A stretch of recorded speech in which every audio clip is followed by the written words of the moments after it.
nous embarquons encore sur un ferry. Ce sera pour un autre pays cette fois-ci. Nous allons vers la Suède. Bonjour à tous et bienvenue dans cette nouvelle petite vidéo. Vous nous suivez? Allez, les voyageurs, on y va, on embarque. Je voulais vous dire aussi à tous un grand merci d'avoir mis des petits pouces. Ces petits pouces, c'est chaque fois un coup de pouce pour nous et c'est pour ça qu'on continue. Donc un grand merci à tous ceux qui l'ont fait. Vraiment, c'est sympa.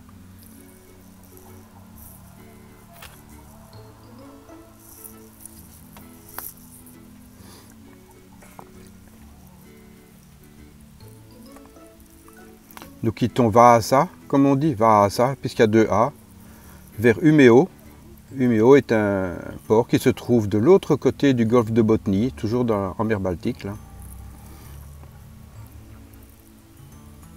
Sur un bateau finlandais. Ça y est, on vient de faire 3h30 de ferry pour passer de Finlande en Suède. Et on a débarqué juste à l'instant. Pour le moment, le paysage au loin, ça ressemble à la Finlande quand même. Beaucoup de sapins. Plat.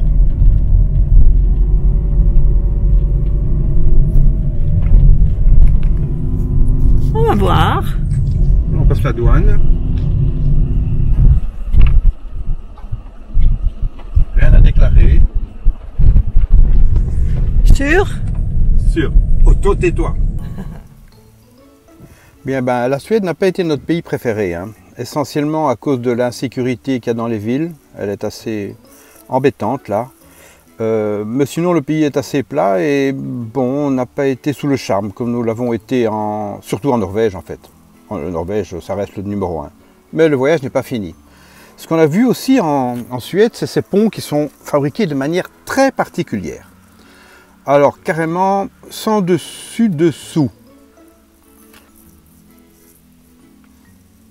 Voilà, c'est moi qui exagère un petit peu dans l'image, mais regardez le pont sur lequel on va passer maintenant. C'est un pont qui a été réalisé pour les chemins de fer, une bonne centaine d'années. Et comme il commençait à casser, ils ont décidé de l'utiliser pour les routes.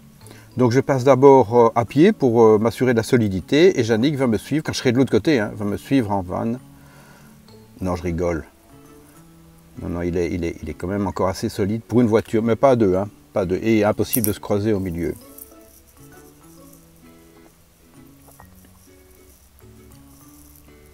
Le pont suédois, c'était un grand moment chaque fois. Yannick, on a toujours bien rigolé. L'autre bon moment aussi, ce sont les lampadaires le long des routes. Vous savez qu'on est un petit peu des intégristes contre la pollution lumineuse et donc les lampadaires nous énervent. Mais là, en plus, ils sont tout le temps de travers. Si un jour vous roulez en Suède, regardez, pensez à nous, vous verrez que tous ces lampadaires, il n'y en a pas deux qui sont parallèles.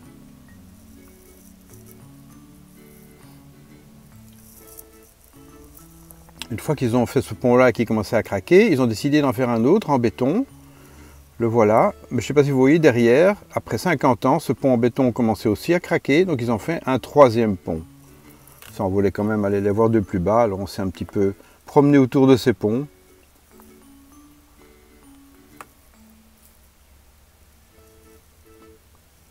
Autre chose aussi, le petit spot sur lequel on était là, ça nous a surpris, mais il était payant.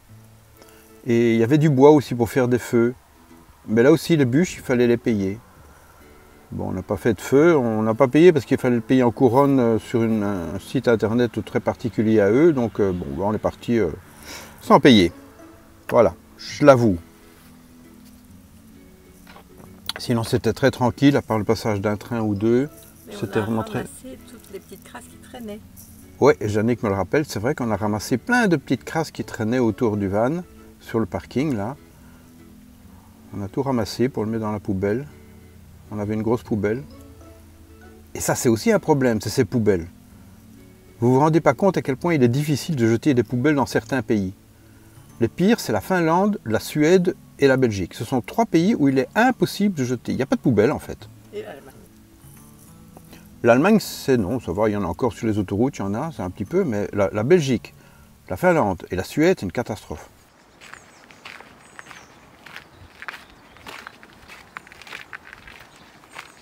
Alors, première observation en Suède. Qu'est-ce que ça donne? Mais c'est plein de taches, je ne sais pas ce qui se passe. Le soleil. Oui, il y a de l'encre sur tout le soleil. Oh là là. Ça va faire du sang, ça. Non, quand même, mais par contre, Si, il y a des 100, nuages 100, aussi. 100, Je compte 100, plus de nuages 120 que de ou taches. 130. Ah ouais, peut-être bien, oui. Mais oui, vous le savez bien, hein, pour rêver aux étoiles, il faut sortir de chez soi.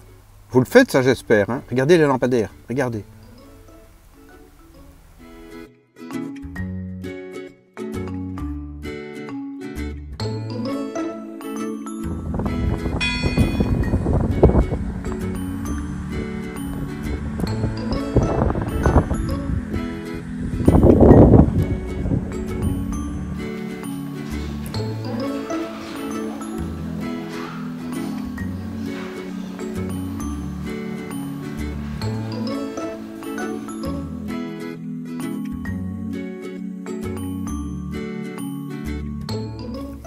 Nous trouvons toujours des endroits magiques pour s'arrêter, pour bivouaquer, pour passer la nuit. Regardez là. C'est pas le soleil de minuit, hein, mais c'était quand même très très beau. Près d'un petit lac, enfin un petit lac, oui, un petit lac en Suède. Il y en a des énormes en Suède. On a passé un bon moment là. On arrive très tôt en général, on est toujours les premiers. De toute façon là il n'y avait qu'une place, facile. On aime bien arriver un peu pour manger vers midi, 1h. Et puis on a tout l'après-midi pour profiter de l'endroit. Si c'est moche, on va ailleurs.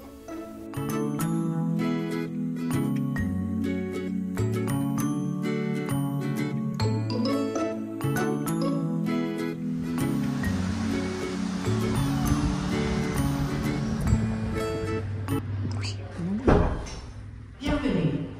L'église de Vendôme a été finie en 1763, mais dès 1624, il y avait une petite chapelle juste à côté de la campanile aujourd'hui, avec son toit vert fait de copeaux. Le toit est 2 fois plus haut que les murs et il est installé en 1920 avec 8 parties. Jusqu'à la fin des années 50, il fallait pédaler pour jouer. Voilà. Merci pour votre visite et au revoir.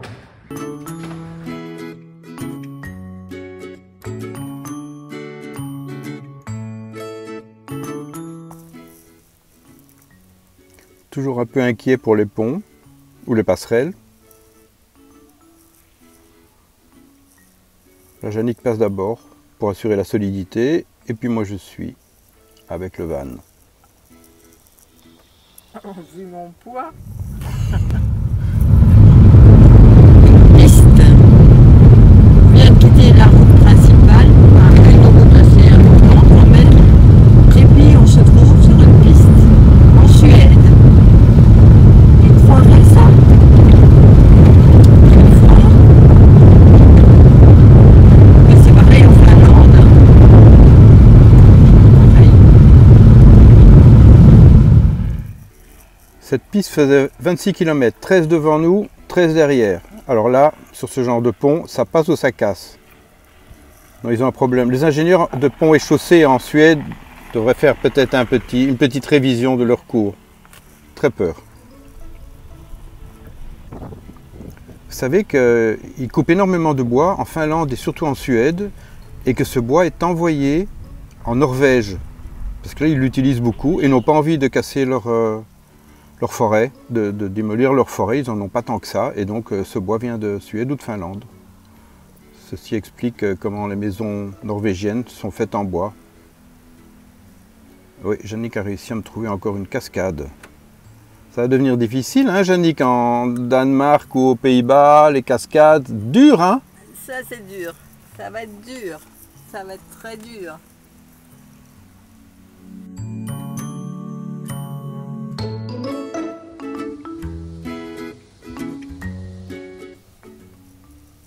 Bon, les villes, on n'a pas aimé, mais les petits villages, on a adoré. Comme celui-ci, trouvé un petit peu par hasard sur la route, Ekshörat. Très très joli. Le pont est interdit à toute circulation. Oui, on est en Suède. Mais qu'est-ce que c'est beau.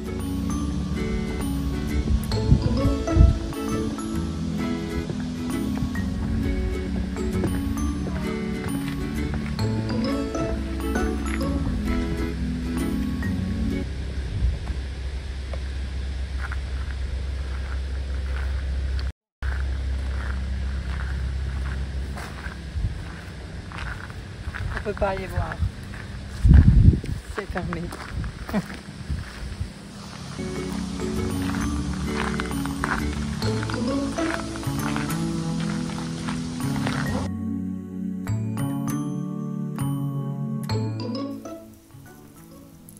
Ça vaut un petit croquis, ça.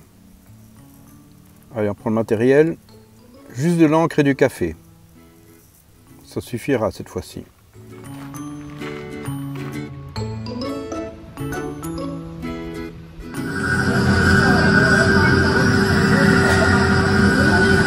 Ils sont beaux en rouge, hein.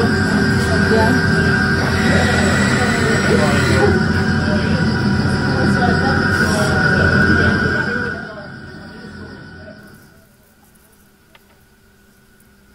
Là, nous sommes près de la ville de Mora. C'est toujours Suède, hein, parce qu'il y a des Mora, il y en a un peu partout. Hein. Oui, ils fabriquent quelque chose qui est devenu assez mythique, c'est vraiment le symbole du pays. C'est ce qu'on appelle le cheval de Dalecarlie. La Dalecarlie est cette région où ils fabriquent ces petits chevaux de bois. Là, on visite l'usine. Il les coupe et puis il les ponce. Ah, ça marche, hein, les petits chevaux de Dalecarlie. Et puis on peint la première couche. Ça Jaune, galope rouge, même. bleu. Ça galope même, oui.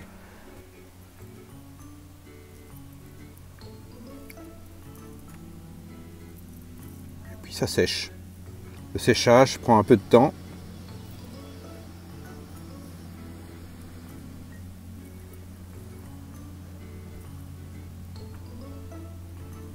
Et puis on les décore. Ça, c'est les artistes du site qui nous montrent comment on décore ces petits chevaux. La partie que je préfère, évidemment. Donc je l'ai immortalisé.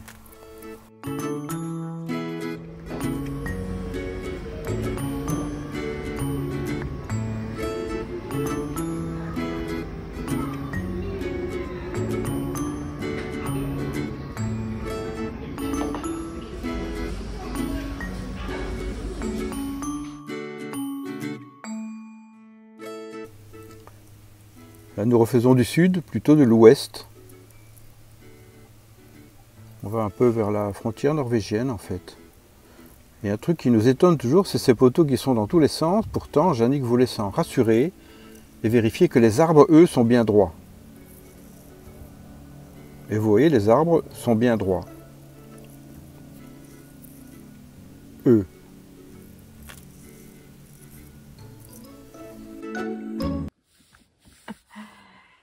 Le soleil est là, il revient. Il y a encore un peu de buée, hein. On a trop respiré. Mais bon, pour ce qu'il faut, hein. On va pouvoir ouvrir les fenêtres bientôt. Il fait bon. Tiens, encore une cascade. J'appellerais plutôt ça un torrent.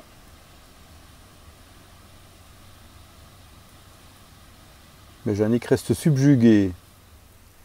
Il me dit, tu dessines ça, tu dessines ça. Oui. Oui, d'accord.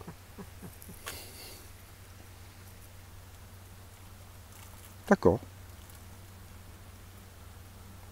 Et pourtant, il pleuvait.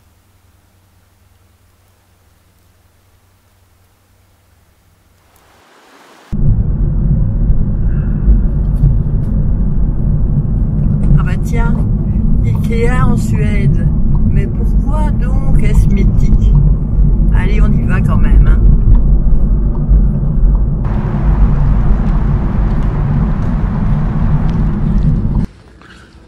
Après Martine à la plage et la petite Jannick chez Ikea en Suède.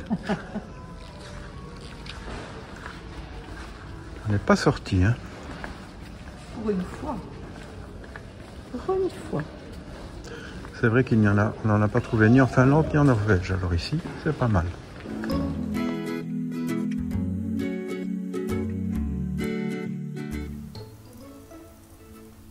Nous avons visité une ferme d'élan. Bon, Meuse Farm, comme on dit là-bas.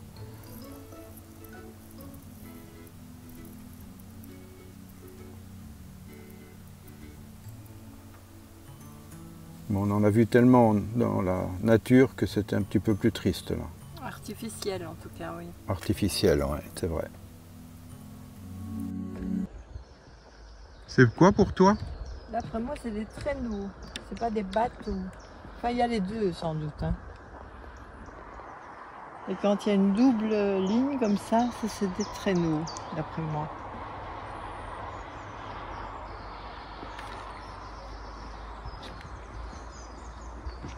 Mais ils n'ont pas mis les commentaires, c'est malin. Ils auraient dû marquer en dessous, ceci est un traîneau. Ceci n'est pas un bateau. Ces pétroglyphes sont postérieurs à ceux de Alta que vous avez vus dans un autre épisode de notre série.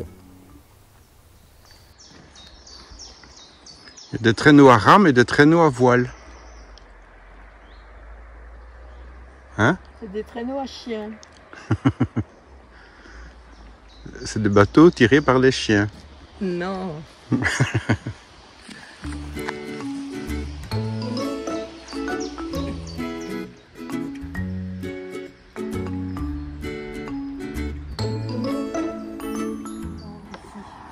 Pour aller chercher des nouvelles héros. Oui.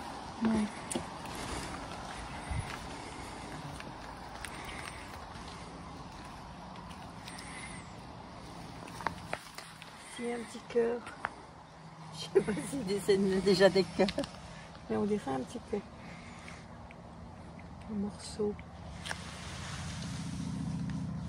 Tantôt j'avais vu un élan avec ses bois. Je le trouve plus. Celui-là, on le retrouve sur le billet de 50 couronnes. À propos de cet argent, c'est extrêmement difficile d'arriver à l'utiliser dans les boutiques. C'est très rare qu'ils l'acceptent.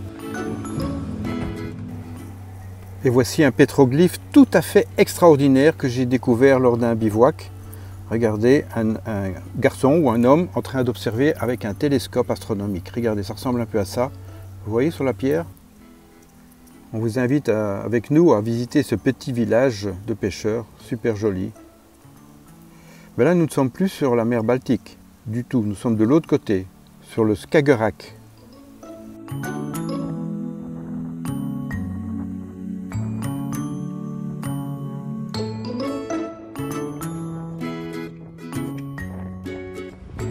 Kelopanta. Qu'est-ce que ça veut dire ça? Kelopanta. Le suédois.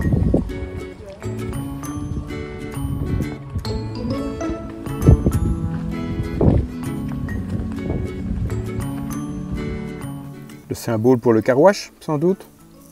Non, mais à force de rouler, forcément, on finit par avoir des petits trous. Bien, pour ceux qui ont un California, rassurez-vous, le matériel à bord est extraordinaire, facile d'utilisation.